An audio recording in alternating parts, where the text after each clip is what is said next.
別對每件事都有反應。第7課，職場上淡薄處事就好，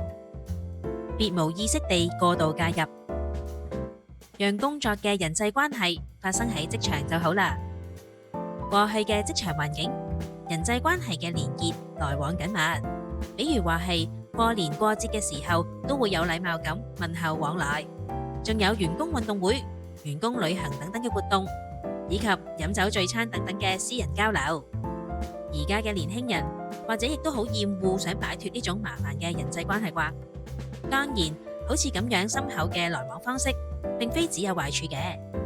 畢竟食同一煲飯嘅夥伴就係會比較團結。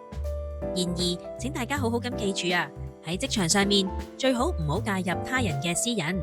一個係基本原則，人際關係會更加順水噶。